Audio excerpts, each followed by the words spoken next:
Hey up, it's Steve from that old Yorkshire Geek. It's blooming freezing here. I'm absolutely freezing. I've got my coat on and everything because the cat's hogging the fire again. Can you see it? Can you see it behind me there? Where am I going? Going the wrong way. Oh, she's there, look, on top of the fire. Can you see her there? Look. I'm rubbish at this, you know. I am. She's there anyway. She's there, look. Hogging all the warmth of the fire. Bloody hell. Anyway, we're live. We're live on YouTube. I just better make sure, aren't I? We're live on YouTube. Yes, we are. We're live on, I hope live on Rumble, because this is a new thing. Not Rumble, the new thing, whatever. Yes, we are. We're live on Twitch. Yes, we're all going. And Win Grace is here already, because we're here to review Doctor Who, the 60th anniversary specials, episode 2. Wild Blue Yonder, and there's Win Grace, the 500th Doctor, because I've passed 500 subscribers. I think we're 504 now. Let me check. Just let me check. It hasn't changed anything, though. I'm still not monetized or anything like that. Let's have a look. 504. Yes, we're on 504. Cool. So thank you for that. I've just got to get my view. What is it? Minutes watched up. Anyway, oh, again, throat. Right, so we're going to talk about Wild Blue Yonder, the second episode of the 60th anniversary specials. One more to go, and then we're going to meet Shooty, the 15th Doctor. Still think that's an unfortunate pronunciation, but never mind. We'll move on before I get myself into trouble. Right, remember at the end of the last one, Donna decided to go for a quick spin to see Wilf in the TARDIS, and obviously it all went wrong. She accidentally, on purpose, spilt coffee on the console. She actually threw it onto the console, and then everything went haywire. And that's how we begin this episode. So let's just get it up, and we'll go through the episode and we'll talk about it, as we usually do. So I'll make myself titchy tiny, and we'll pop up the episode. Hang on, let me just bear with me. Just bear with me. This is kind of an impromptu stream. I said I might do one, and I thought, well, sod it, I will. Right. Right. So anyway, let's have a look. Add to stage. There it is. Is it going to come on? Yes, we go. BBC, the British Broadcasting Corporation. Anyway, and we begin in 1666. It said immediately.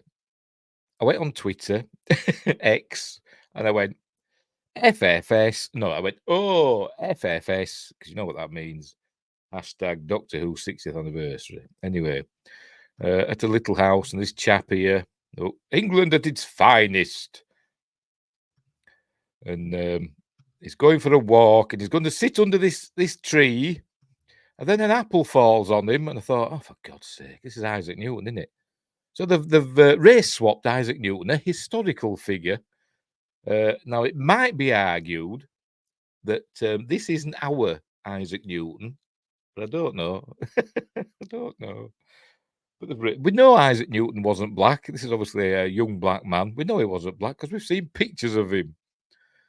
Well, the 666 makes sense with the episode. I suppose so, kind of. Maybe.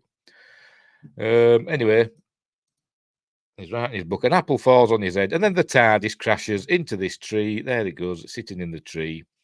And I didn't watch what they call it, Doctor Who Unleashed afterwards. I didn't watch it all. I saw some of it. I had to look something up, so I skimmed through it on the iPlayer.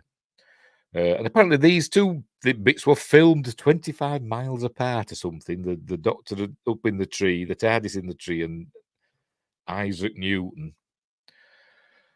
And not in the same place, but, you know, who cares? So this is where they change history. Because I did notice this in the Unleashed, where David Tennant's explaining to Catherine Tate. She doesn't understand, because they changed history now. They don't call it gravity, they call it mavity, because he mishears her talking about gravity, and he says mavity. And then for the rest of the episode, they keep calling gravity mavity. So we got to call it mavity now, forever, because of Doctor Who. But gravity, it didn't invent the word gravity. It existed already. It's an ancient word. But anyway. So they go now, and then he's thinking about gravity, mavity, and then the episode begins with the opening titles. And I was like, straight away. They never learned, do they? But anyway, here we go. Wild Blue Yonder, written by Russell T. Davies, and the TARDIS arrives. There we go. It did that in the Children in Need special, didn't it? He crashed into a wall. Does that? Likes to do that. Shouldn't they have been immune to time changes in the TARDIS anyway? Not according to David Tennant. He explained to her, because she was saying, why are we saying mavity? And David Tennant says, well, we've changed history now. You know, you learned the word gravity, but then we came back in time and he misheard it and wrote mavity instead of gravity when he did his theory of the root law of gravity or whatever. And changed history. So now everybody says mavity. Stupid. It was stupid. It got off to a bad start. But the episode does get better, but they do keep putting a little bit of the message in. It's not as bad as last week, to be completely honest. It's not shoehorned in like last week's. There are a couple of shoehorns, but not as many. Not as many. Anyway, so they arrive. Oh, anyway, for some reason, the inside of the TARDIS is exploding. Are you ready?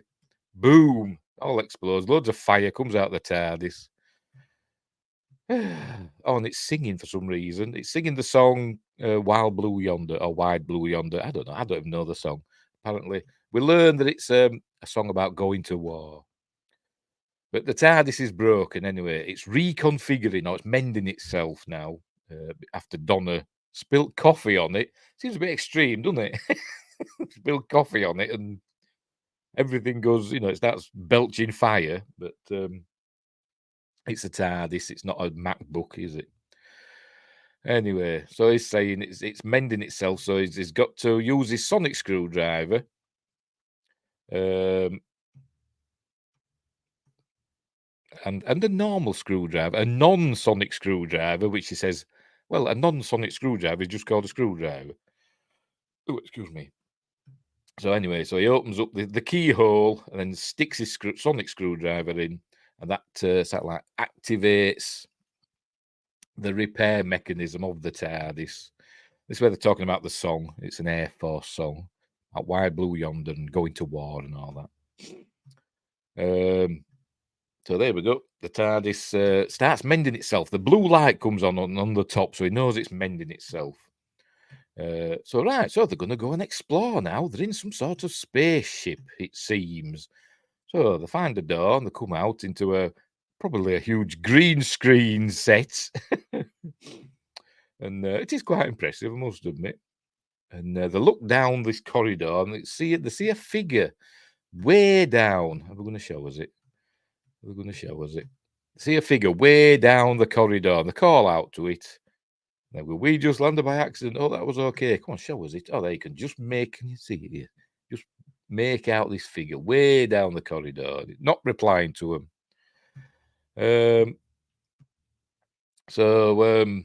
Is it this bit now? I've just watched it, so I've forgotten everything. There is a bit where they talk about Isaac Newton. That's it. They talk about Isaac Newton. And she says, I never knew Isaac Newton were hot. She never even mentions that he's black. We've got pictures of Isaac Newton. We know what he looks like. He actually looks a bit like Brian May from Queen, but never mind. He's definitely not black, but whatever. Must be a multiverse Isaac Newton. All right, but anyway, she says, I never knew he was hot. And then he says, yes, he was hot. And then they kind of suggest, and he goes, oh, am I like that now? So they kind of suggest the Doctor's gay now. And we know that Ncuti Gatwa is, an openly gay man. So are we going to have an openly gay Doctor? More than likely, to be completely honest. But anyway, they got that over with. And I think that's about it for the rest of the episode. I don't think we have any more messaging or, stuff like that. to get in the way. So off they go. That's what he said. Oh, is that who I am now? That's what he's on about with the making out he's gay. Right, so what do they do? They hear a noise, the TARDIS activate, warp noise.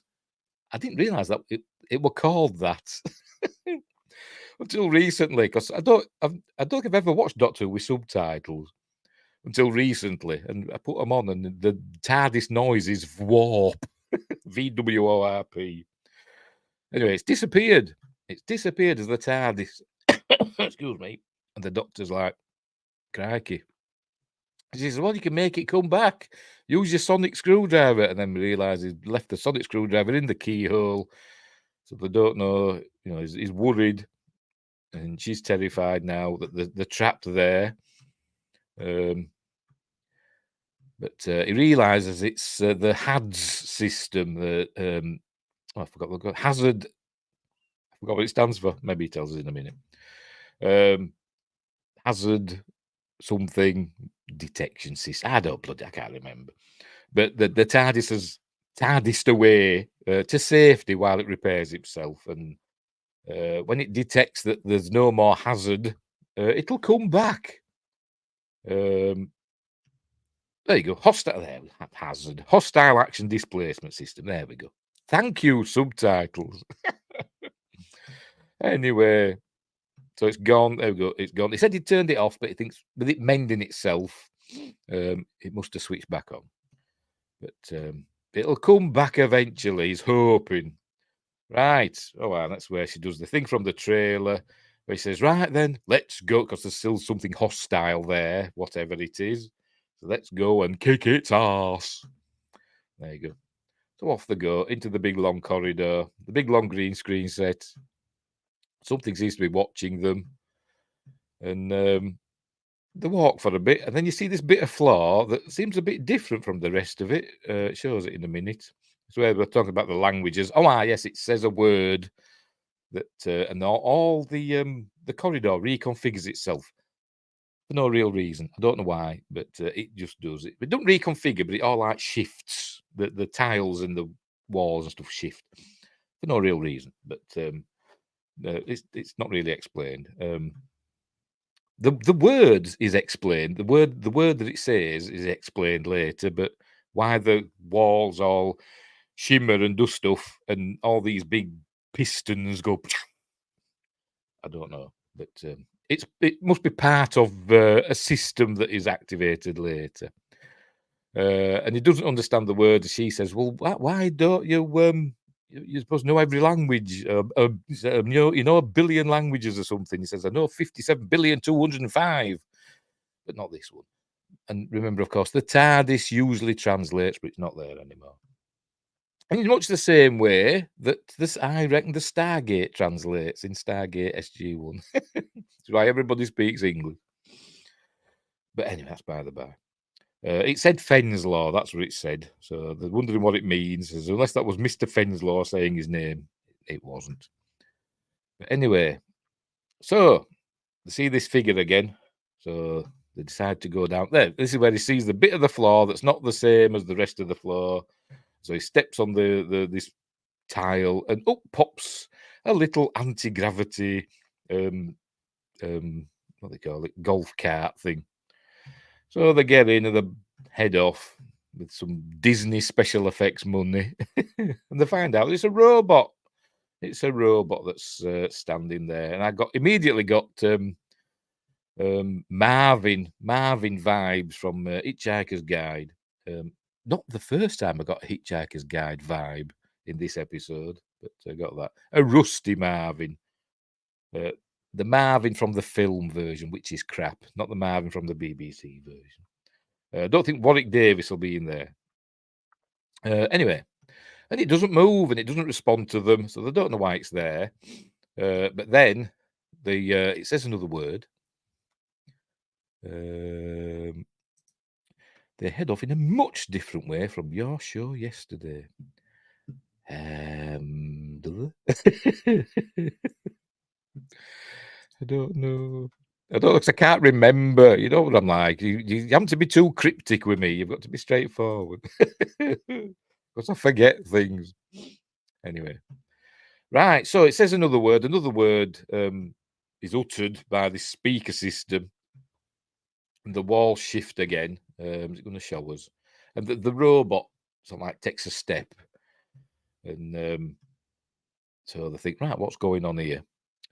So they're set off again, and they end up at this door at the end. They go in, and it turns out that they're at the bridge.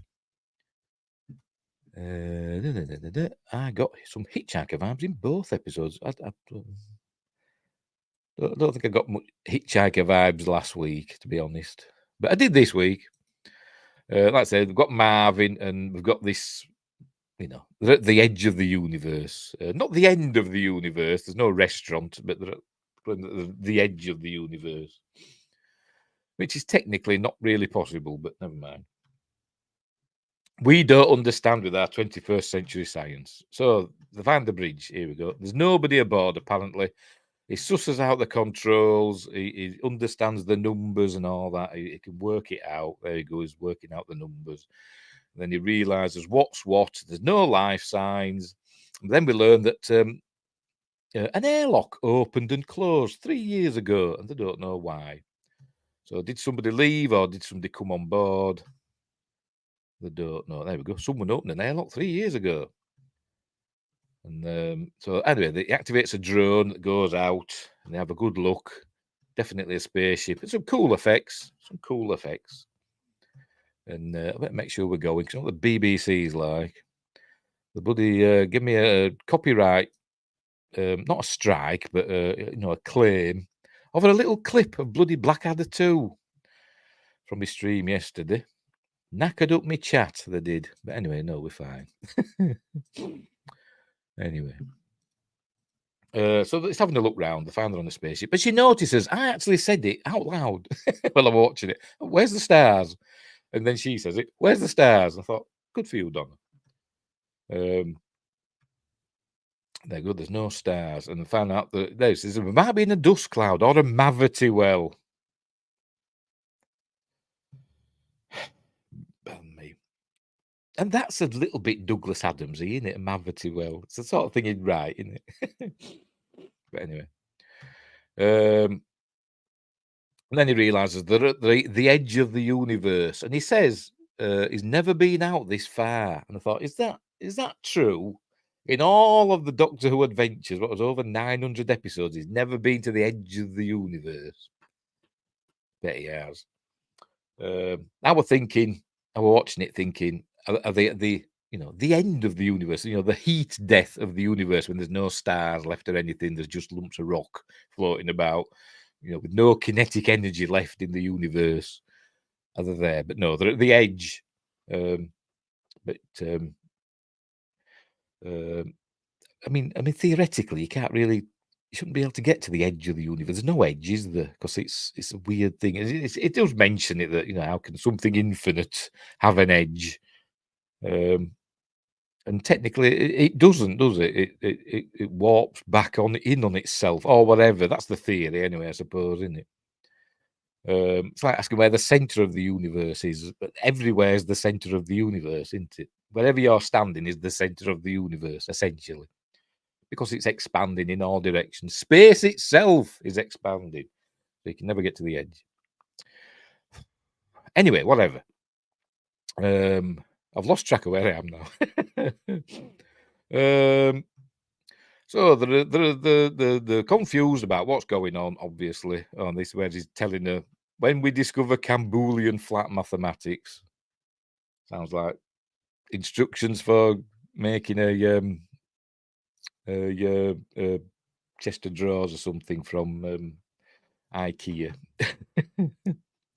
There he goes, looking out onto the nothing, the big empty.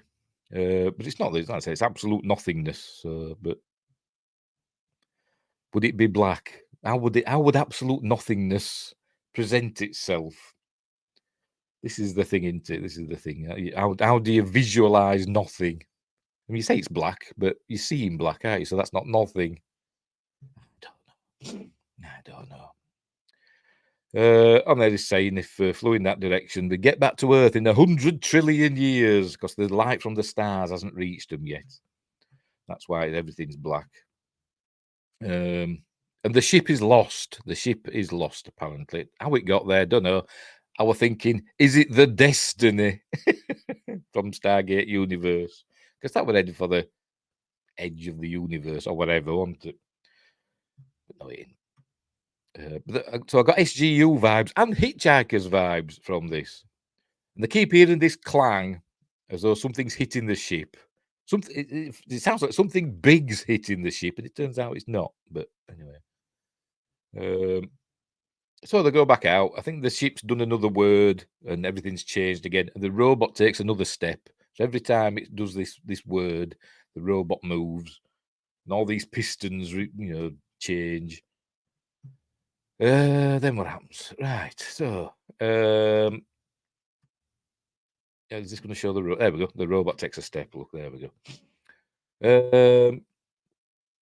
All right. So they find a control room, or not control room, like a computer. What they call it? Server room. That's what I'd call it. A server room. Hang on, where are we?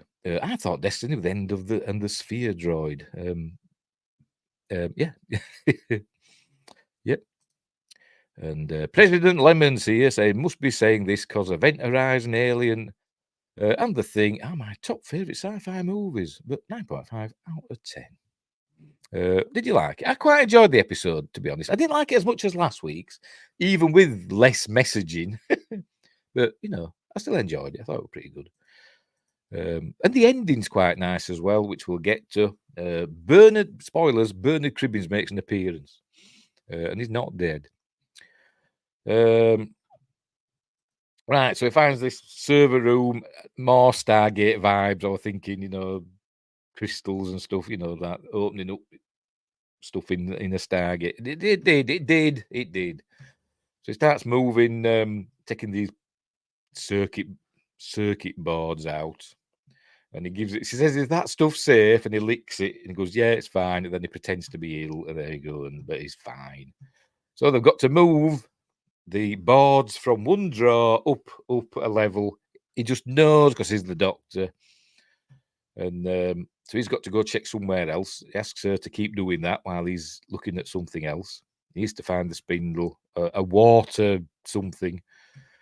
So while he's doing that, the doctor comes back in and they start talking about Wilf and stuff like that. President Lemon says, I loved it. Deduct a point for race swapping Isaac Newton for no reason, but earn half a point back for Bernard. Yes. Yes, it was a decent episode, I must admit. Technically, better than last week, but I don't know. I kind of enjoyed last week's more, but you get past all the message and stuff. There was something about last week's episode that just made me smile more than this one did. Anyway, but Winggrace says, I enjoyed it very much. Much like last week, I still feel there is stuff going on that we haven't seen yet. Oh, aye. That means yes. Also, Doctor leaves the more simple task for the woman. Lol, what a lad. Oh, dear. Last week had more emotional resonance. Yes, probably, hit me in the feels more than this week's. Anyway, they're talking about Wilf and all that while she's getting on with that stuff. And then, just to confuse us, in a minute, there we go. We see the doctor and Donna comes in and start talking about stuff. Can't remember. Talk about Gallifrey, I think, something like that. And then we see she's talking to the doctor in another room. So immediately we're thinking, hang on, we've got two of each now. Something's going on. Something is amiss. There's now two doctors and two Donnas. Doctor Donna, Doctor, Doctor Donna, Doctor. So, and then suddenly she starts saying her arms are too long. In a minute. It's what he's talking about the TARDIS and imagine where it might end up. And he said it could be on an outcrop by the sea, and the local inhabitants find it and worship it for 1,000 years or whatever, until they get clever and then burn it. I think I prefer more dread and fear in my sci-fi, hence why I love Event Horizon, Alien, and The Thing, like I mentioned. Yeah, there's quite a bit of dread in this, to be honest. Quite scary in places. If you're a little kid, it is a bit weird and that's a bit scary in places. But we'll get to that. Right, so she says her arms are too long, and then he says it there. He says it first. He says his arms are too long, and then she says it. So I think, what's wrong? Something's wrong, and then she gets a really long arm. There you go. Her arm gets really long for some reason. And then the other doctors are, he has two long arms with huge hands. So they're like, what's going on here? So she runs out with her running after her, and then we see that there's two doctors and two Donners, and obviously the fake Doctor and Donna are not quite right. He gave me, let's move it round. It reminded me of, Mr. Hyde from the League of Extraordinary Gentlemen. It reminded me of him. With the big hands. Oh, pardon me. So anyway, they sort themselves out. There you go. Makes his hands normal size. They think they're going to eat him, so they go running off. I think it was jaw. His jaw goes funny as well. So we find out that these are like the alien life forms that are copying the Doctor and Donna. They've come from the nothing, where they are not things. So they've never had a form until now, and they want to go and basically go to the universe and rampage across it, doing whatever they want to do because they're bad for some reason. They're bad because they've seen wars in the universe. They keep saying your wars, but there's must be like a gazillion, bazillion civilizations in the whole universe. So which ones are they talking about in particular? I don't know, but anyways, they go running off and they get chased, and for some reason they grow. They don't know They don't know anything about scale, so they're getting chased. The big hands were like in The Thing when that man is sitting in the snow and you see the massive hands. Don't remember that bit. Well, this was a tad more family friendly. I don't remember that. Do you mean the original The Thing, or I mean the John Carpenter one, or the remake / prequel? I don't know. I can't remember that bit. Can't remember it. But I say, reminded me of Mr. Hyde from League of Extraordinary Gentlemen. Anyway, they're getting chased on this little golf cart thing by. They're all distorting and warping. It is quite creepy. There you go. Grabs hold, and so she's whacking it with a sting, and it lets go, and they're nearly crashing. Not the best effects, are they? But it's the BBC. They'll do. Maybe this isn't a $8 million, $10 million an episode show yet. Why are you so violent? We learned it from you, Dad. That's true, isn't it? That's true. John Carpenter's thing. Oh, right. I don't remember that. Somebody sitting in the snow with big hands. Oh, yes. No, I do. Yes, I know what you mean now. You mean just before they set him on fire, that fella that one of his hands is really big into it, and he like goes, oh, I forgot his name, but yeah, and they set him on fire, don't they? Yeah. I know, I'm with you now. Anyway, they're being chased. So, and then what happens? They get stuck. They grow so big, they get stuck in the corridor. There we go. Until they eventually learn to shrink themselves down. So the chase begins again. So they decide to climb out. They find a ladder somewhere. A ladder appears magically. Let's say, where is it? Didn't see it there. It's not there. And they think it's on that side, but it must appear. Maybe the corridor adjusts itself again. I can't remember. But there we go. So they decide to head up to this duct, up this weird alien ladder. By the way, we see one of the aliens who has this ship, and that gave me a Star Trek Enterprise vibe. We'll get to that. Anyway, they're climbing up, and as they're climbing up, it all changes. It says another word, and it starts changing. And they get separated, and she falls down a hole, and he ends up in another hole, another Jeffrey's tube, might as well call them that. And so they're separated now. So they head off in, they think they're heading in the same, they're trying to find each other. Yeah, he screams, and Kurt Russell pushes over a barrel of petrol. Yes, before lighting him with a flare. Yes, that fella. Him that got shot, wanted by the Norwegians, by them crazy Swedes. The Norwegians, Mac. Bennings. That's who it was, isn't it? Right. So they've got to try and find each other again now. So they're walking through the bowels of the ship.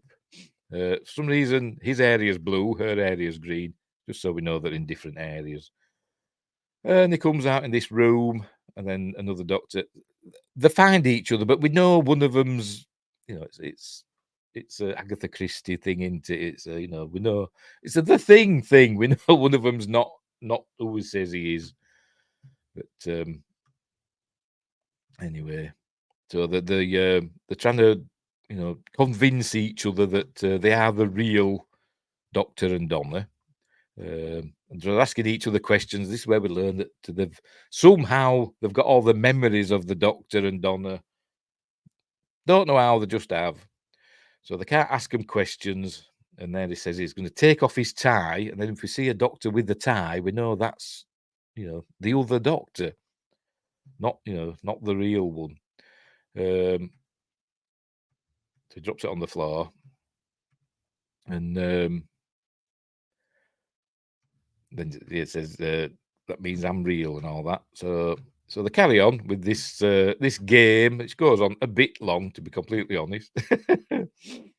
This is where this Donna in this room says she saw everything that the Doctor's done in the 15 years since she went with him. She's absorbed all his memories. Yeah, I absolutely love the quote when the time disappears. Yes. Even if it's, I can't remember what he said now. We'll get to it. Even if we can't see it, it's still real. Something like that, isn't it? Something along them lines. Anyway, this Donna says she remembered everything that the Doctor's done and everything. So she obviously remembers the Matt Smith Doctor and the Peter Capaldi Doctor and the Jodie Whittaker Doctor and all their adventures and the Timeless Child. Because I think they do mention, because he says, "Where am I from?" And, he says Gallifrey. Where are you from? He says Gallifrey. He says that's not true because you don't know where you're from. I think that's a Timeless Child reference. I could be wrong because I didn't see it, but anyway. Right there, I saw it in your head. You don't know where you're from, and they talk about. I forgot to call it now because I didn't see it because it was a Jodie episode. The something they had a little story arc, didn't they? Is it going to tell us? Go on, show us. Show us in the subtitles. Remind me what they talk about. No, come on.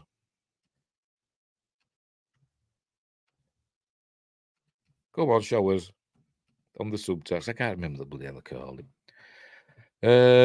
I got Capaldi vibes here. They also mean the Flux. That's what I'm trying to think. Yeah, the Flux. That's what I'm trying to think of.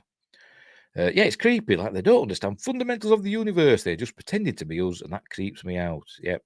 So almost Lovecraftian, you might even say. They are a formless creature trying to become a form, trying to manifest, aren't they? And getting it slightly wrong. But yes, he mentions the Flux, that's it. And half the universe got destroyed or something. I don't know because I didn't watch it. And he's obviously feeling guilty about that. She says it's not his fault. And he says, I know. And I thought he was going to say, but it still hurts. But he doesn't say that. And then this way we realise it's not her because she starts melting for some reason. I can't actually remember why that happens. But so we realise that's not the real Donna. This is where we learn that they want to be into our universe. And then we learn that this is not the Doctor. This is Donna, and this is not the Doctor. Oh, she's talking about where she's from, Southampton and all that. She's going on. And then then she notices his tie's disappeared. And it were on there on the floor. So where is it? And then he says, the line. Hang on. Oh, see, it's not going to show us it, is it? The line that Windgrace likes. Come on. Oh, I see. Got to keep pausing it. There we go. When something is gone, it keeps existing. That's what he says, doesn't it? Yes, very good. A cool line. Very midnight, which I'm shocked they didn't mention. Yeah, is that? I can't remember. That library one. I can't remember.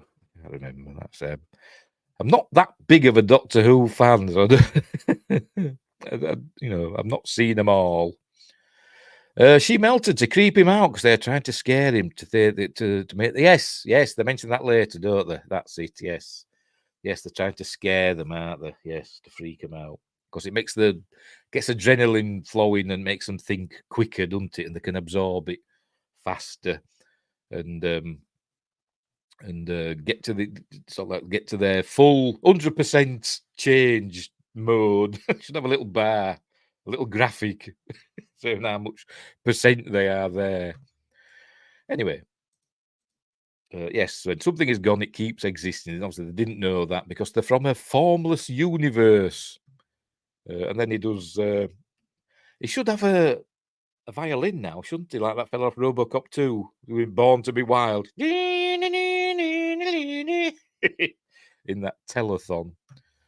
But anyway, because that just made, that's supposed to be creepy and scary. It just made me laugh. So they go running off, and yes, a bit like Pennywise. Yes, from it. You taste better when you are afraid. Yep. The one where the mysterious being started copying the Doctor on the bus on the Diamond Planet. Merlin was the kid in that episode. I can't remember it.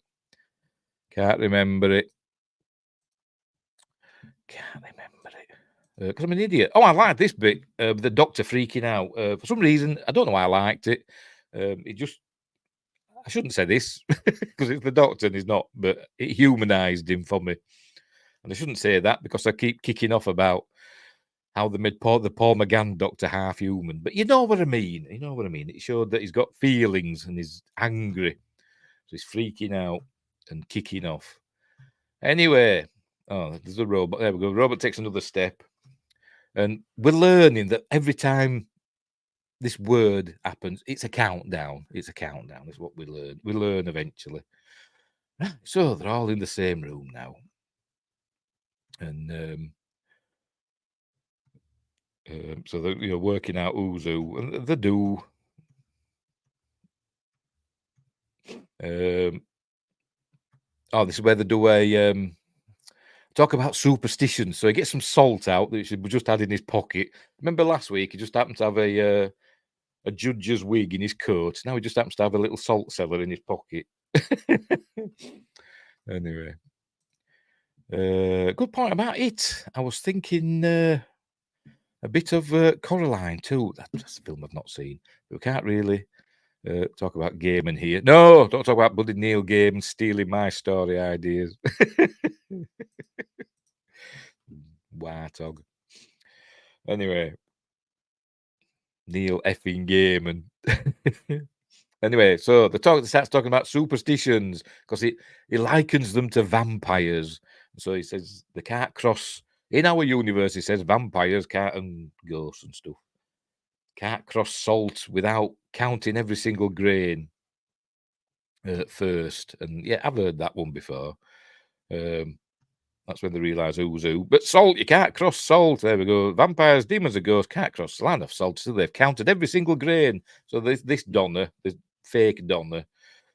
By the way, there's a lot of salt in that little cellar, isn't there? Anyway, she starts counting. Makes more sense to have salt in your pocket. If you say so, I don't walk around with salt in my pocket. But anyway. Although I might have the occasional, like a little sachet of salt that you get in like McDonald's or whatever, or KFC. Some of those sometimes find their way into my pocket, but not enough to do a big line like that. But that's by the by. So she starts counting.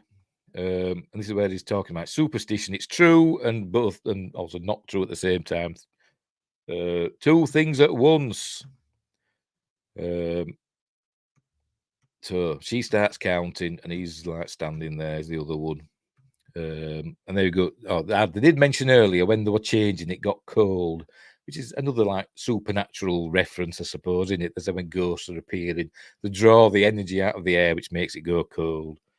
But he's saying it's not getting cold now, which means they're getting closer to 100%. Their little completion gauge is getting there. Well, what about the doctor has a meal? I don't know. Has he got some pepper as well in there? Then a little sachet of vinegar and or tomato ketchup. You can only have so much in your pockets, unless you're the Tom Baker doctor. Then he's got his big coat with loads of pockets in, hasn't he? For his jelly babies. Anyway. Right, so let's say that they're becoming us properly. I just wonder why. And then she says the TARDIS is going to come back, so they're going to. The TARDIS won't be able to tell the difference between the real Doctor and Donna and these ones. So they'll escape in the TARDIS. She's counting away, and then she decides she doesn't have to. Yes, I suspect he has a spice racket. It probably has. It probably has. With a bit of oregano, the dill. She blows the salt away so they can get them. That's where they're talking about whether they've seen wars and stuff in our universe. Apparently, because wars are probably easier to see, and this is where she says love letters don't travel very far. I think Donna says, we're not all about war. So obviously, war signals or whatever travel further than nice stuff. But anyway, so there we go. So they're going to get all nasty now, and they're going to grow teeth. Look, and they're growling and snarling because they're bad. He asks, the doctor says, why are you so bad? And then it's when they talk about the war and stuff, the wars that they've seen. So they go running again. They're being chased, look, by the evil doctor and evil Donna. And they get shut in a room, which is this just a redress of the room, the control room from the last episode? Because that had a glass door, didn't it? Mate Windgrace says they'll just be getting the same transmissions as Trelane. Yes, he saw the wars and stuff, didn't he? I watched that episode last week, the Squire of Gothos. Anyway, so they're in this. Let's say it looks. Is it just they're using the same same set dressings from last week out with this glass door that's separating them, and so he decides this is where they learn that they're scaring them so that they can transform quicker. More quickly. So he says, so we've got to stop thinking about things. And obviously Donna says that, she can do that easily. But obviously the doctor can't because he's always thinking. I thought, why don't they knock each other out then or something? Or the doctor can make it, we saw the Tom Baker doctor sort of like make himself go into like suspended animation, can't he? We saw it in Genesis of the Daleks. Why don't they just do that? But they don't. They just stand there. President Lemon says, yeah, I said the door looks the same. Maybe the same manufacturer. Maybe so. Maybe so. Be a bit of a coincidence, though, wouldn't it? But anyway. So they've got to think slowly, and that'd be easy for me. But they can't do it because, Doctor can't stop thinking. And he's got to, work out how to get out of there. And they hear that clang again, the big noise, or something big's hitting the ship. And so he opens a night skylight, whatever, sunroof. He opens that, and we see the captain of the ship. He knows it's the captain. I don't know how, but he does. And he says it's a she. So as he presumed her pronouns. Must have done. It says it's a she, and then we see that. I was going to show us again. There we go. We see that she's a Zindi avian from Star Trek Enterprise. And there we go. A Zindi avian. Well, they had skulls like that, basically horse skulls. It looks like a horse or something. So this was the captain of the ship who sacrificed herself and trapping these two evil creatures in there. So it must have been 3 years ago. And English, it looks like a Horus. Give me Horus guard, not Horus. It looks like the armor from Stargate. Yes, it does a bit, doesn't it? I thought it was a Goa'uld. Me too, Lemon. So you're all ganging up on me. I'm still saying it's a Zindi avian without its wings. Anyway, so she sacrificed herself to stop and the clanging is that hitting the ship. Whatchamacallit, Carabine or whatever they call them, and she's basically orbiting the ship, caught in the gravity field of the ship, because everything in the universe has mass, and I suppose if you're close to even something like a spaceship, you'll be drawn to it if there's nothing else around to attract you, unless you push yourself away, I suppose, but you probably end up going back to it eventually. But no, she this place said her, it knows it's a her. And autocorrect doesn't know ancient Egyptian. No, it doesn't. Horace. Horace guard. Horace goes skiing. That was a game when I was young on the ZX Spectrum. Horace goes skiing. And was it Hungry Horace? Anyway, it was a bit like Q-Bert. Anyway, then why is she in a spaceship with no helmet? She's they don't know. She sacrificed herself to trap them in there. So, and she's done something else as well. And this is when he realizes what the whatchamacallit, the words are. It works out. It's a countdown, and she's started the self-destruct system but set it to go really slowly so they can't work it out. So anyway, so it's where the robot moves again, and every time it does a count. So it's a number. It's like from 10 down to 0, and I think they're at 5 now. So the doctor has got to speed it up. So it's been going from 10 to 0 in 3 years, but now the doctor's got to. Well, it won't be 10, will it? When they arrived, it were at 10, and it took 3 years for it to get close to this. And the TARDIS brought them there deliberately, apparently, close to the end, so they can sort it out. Well, female horse skulls and male horse skulls look different. Yes, Wokies, men and women bodies are different. Oh, right. Wokies, I mean Wookiees. Hey. Right, so it works it out. It's a self-destruct. There we go. It's a bomb. It's a self-destruct system. They're doing it very slowly, counting down. They're at 5. So they're going to try and get out now and stop that robot. That robot's basically, it's there to get to a button to press. So they're the bad Doctor and Donna are going to try and get out and stop the robot. So the doctors stop it. They keep opening the door, and the doctor keeps closing the door, and they're trying to work it, working against each other. So the robot's nearly there. Look, it's nearly there. All right, hang on.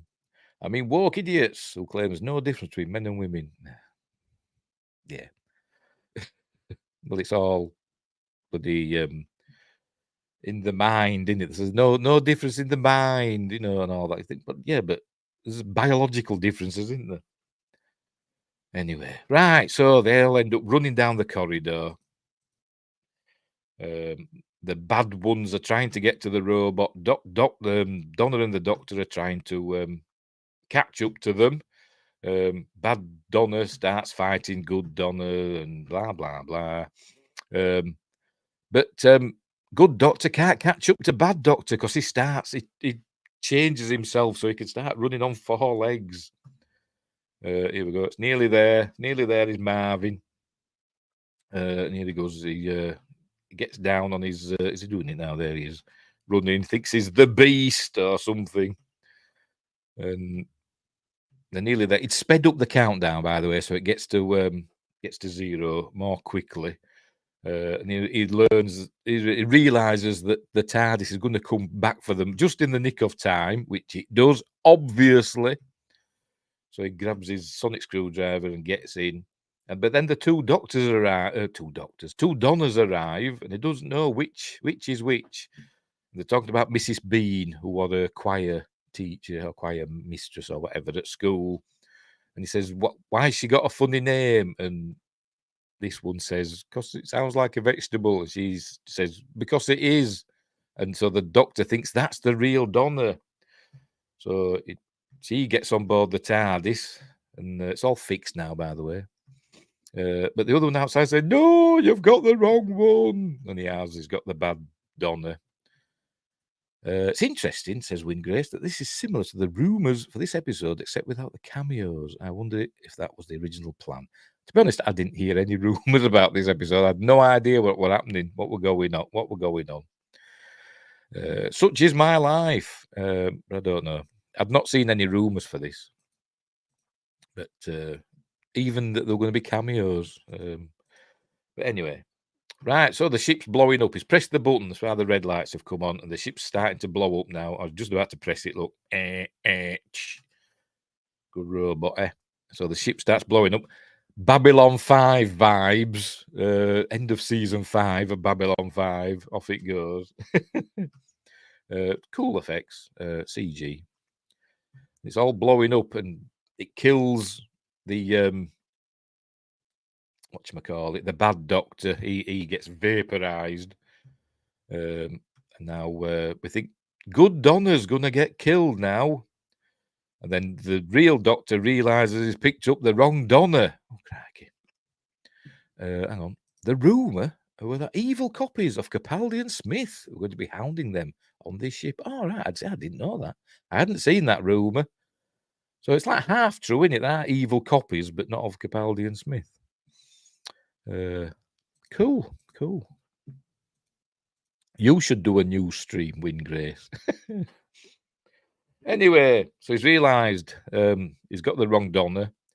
She's ready to die, but then he's got a James Bond Blofeld kind of trap look. Now you die! Presses a button, and she goes sliding out of the TARDIS, and the good Donna jumps in, and then bad Donna gets blown up. There we go. The TARDIS.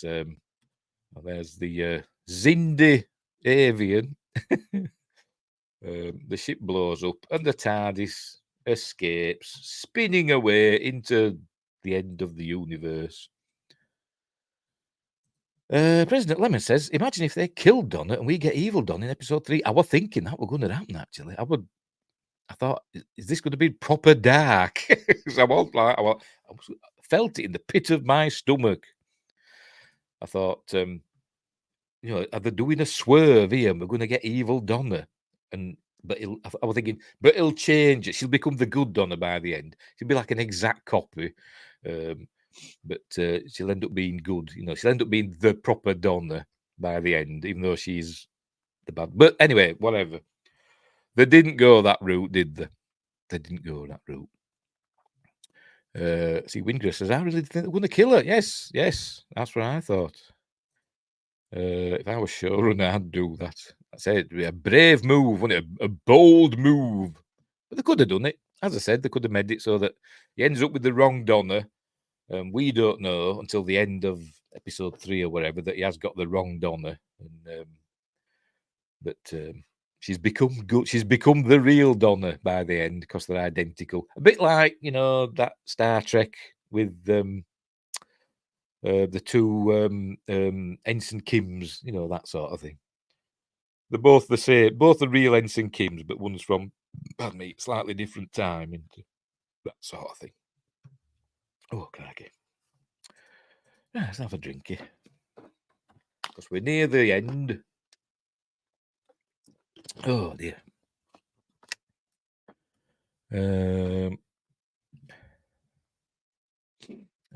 It would show there's still punishment for remembering the meta crisis. I don't know, because I can't remember. I didn't see stuff. Anyway. Oh, yes. I see what you mean. Yes, remembering all that stuff in her head, even though she shared it with her daughter. Oh, it's really just it's a son, isn't it?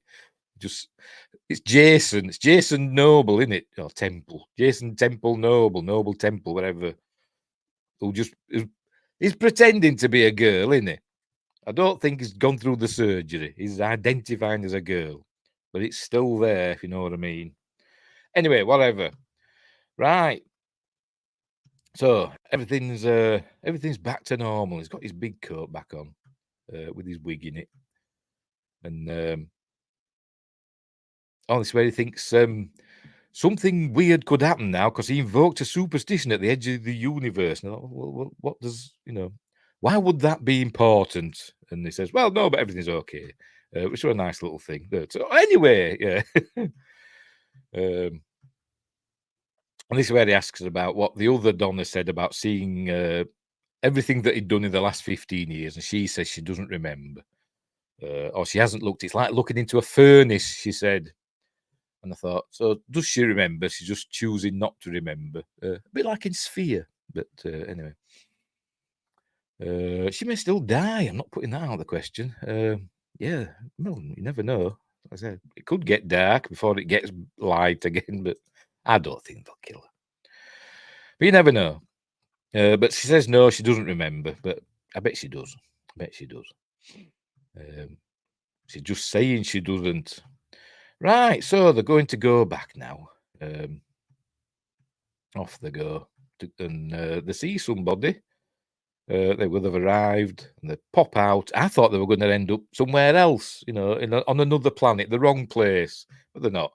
They come out, they're there back in Camden Market. And we see Bernard Cribbins is here. There we go, Wilfred Mott. And there he is. He's actually Bernard Cribbins. I'm thinking, how the man is this? Because he's dead. But what happened? This was filmed in May 2022, and Bernard Cribbins didn't die until July 2022. This was the very last thing he filmed. They got him back for this just in time. President Lemon says vampires from State of Decay. Nah, probably not. I've not played that. I've not played that game. I know of it, but I've not played it. So Wilf's here, but we don't know how long. How long he's been there? We don't know how long because it's a time machine, isn't it? So why didn't he just land exactly at the same time as when they left? I know it's the TARDIS, and it's not exactly accurate, is it? But anyway, but some things happened, and he talks about the Doctor's lovely face. And some things happened. There's Cyber Dog in the background, which apparently is a real place. It's a real shop, or I don't know what the hell it is, but apparently it's a real thing.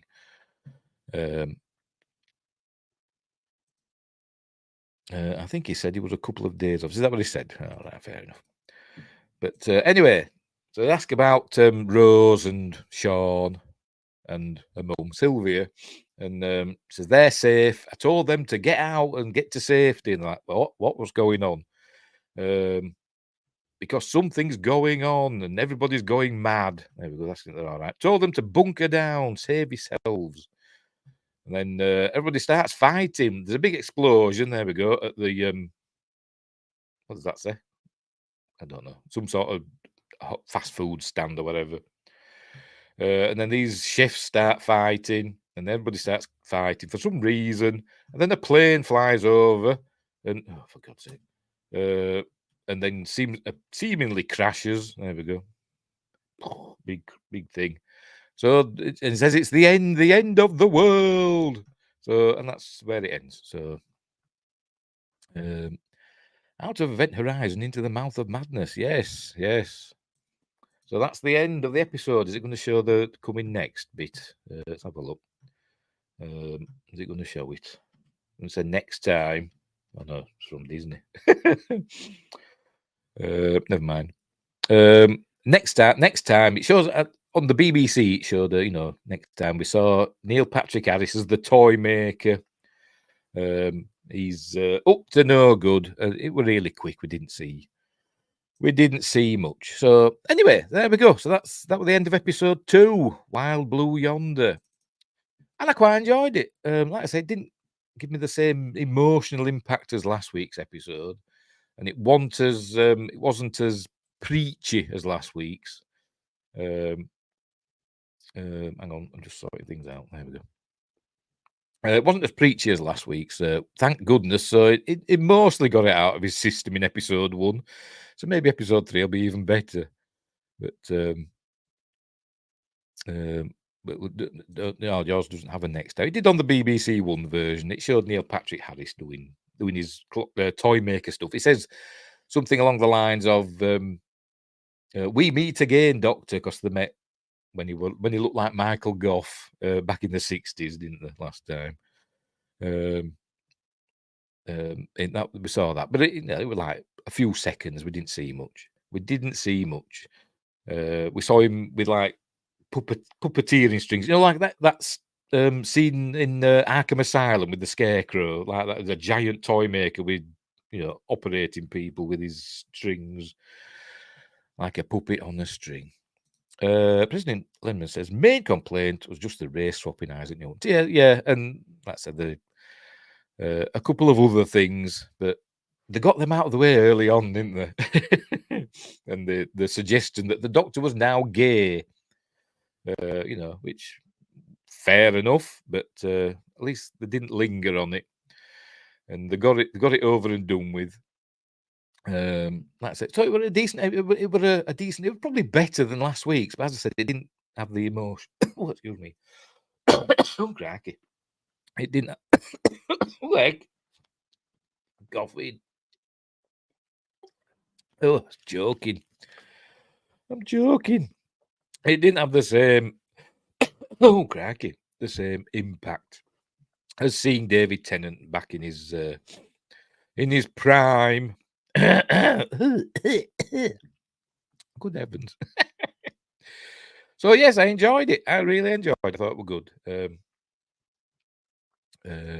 Really like this type of horror though. It hit well. Yes, it was well done. I say some of the effects were a bit iffy.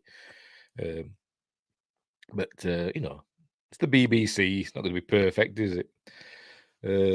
But yeah, I thought it was good, and it was like kind of proper creepy in places. When they were the teeth out and they were chasing them, and almost, as I said, almost Lovecraftian, wasn't it? In there, because they've come from nowhere. They are indescribable horrors from the edge of the universe, that sort of thing, aren't they?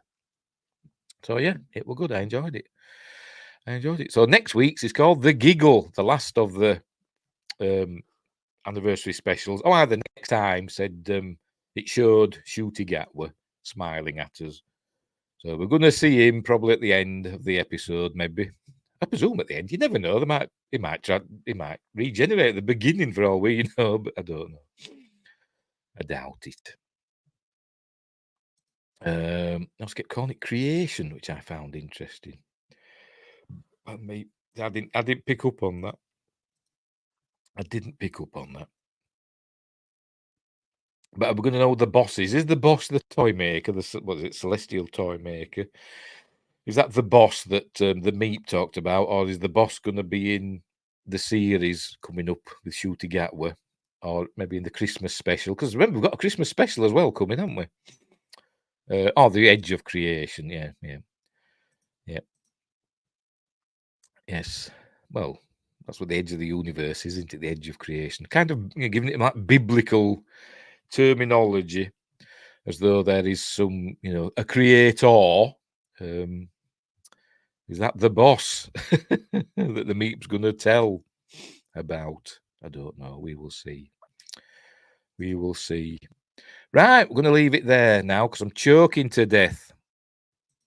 According to an interview,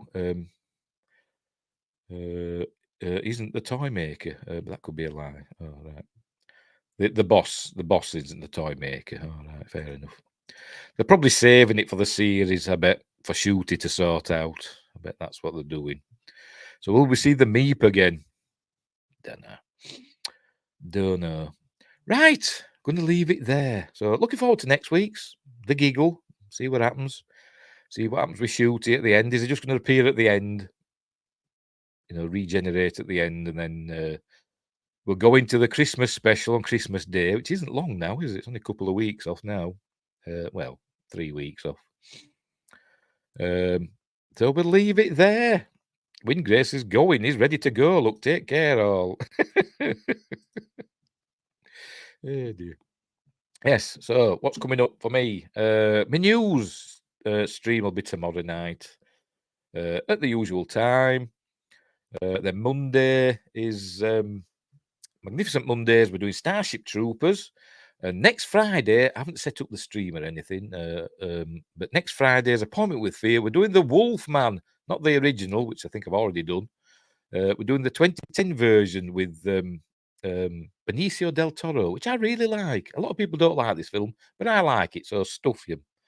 Stuff them if you don't like it. I do. It's one of my guilty pleasures. It's not a perfect film, but I like it. So we're doing that next Friday, The Wolfman. Right, so I'm going to go now. So thanks, Windgrace, and thanks, President Lemon, for guiding me through this review of Wild Blue Yonder, the second of the Doctor Who 60th anniversary specials, which were quite good. I quite liked it. As I said, it was probably better than last week's because it had less messaging in it, or fewer messaging. Is it less or few? Whatever. And so it was probably better. And it was a good story, a good sci-fi story, sci-fi horror at the edge of creation. As I said, borrowing heavily from other sci-fi franchises, like say Event Horizon and other stuff, Hitchhikers, all that. Anyway, right, so I'm going to go now. So thanks for watching, wherever you are. Look after each other, and until next time, I'll say this.